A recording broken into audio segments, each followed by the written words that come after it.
يا شيخي معلش سؤال تاني ها. أصل الإطالة.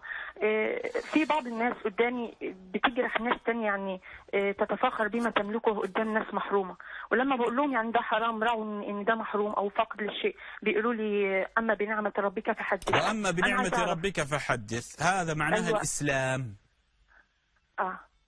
ماشي. الله عز وجل وإيش يقول؟ فأصبحتم بنعمته إيه؟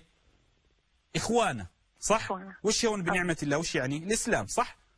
صح. وأما بنعمة ربك فحدث، أي حدثهم عن الإسلام الذي هو النعمة. ليس معنى والله أنا عندي سيارة كذا وعندي لكزس وعندي ما أعرف إيه وعندي ما، وتكلم الفقراء. قارون أغنى مني ومنك ومن كل ملوك الأرض. شايفي ملوك الأرض؟ ها؟ تعرفين ملوك الأرض كلهم ما يأتون بملك قارون، ما إن مفاتيحه لتنوء بالعصبة أولي القوة. ما أحد ملك كملك قارون ولا ذي القرنين. هذا مؤمن وهذا كافر، كلاهم تحت الأرض الآن، وذهب ملكهم. ذهب ملكهم. علمتي؟ فلا تفتخر بما لا تملك. أنت الآن، أنت شوفي، أنت عندك بيت. أيوة. أنت لما تموتي بيتك سينقل، يصبح المالك غير، اسمه غير. ما حتى ما نملكه، هذا جوالي صح أملكه أنا وباسمي، إذا مت سينقل لغيري، سيأخذه ورثتي.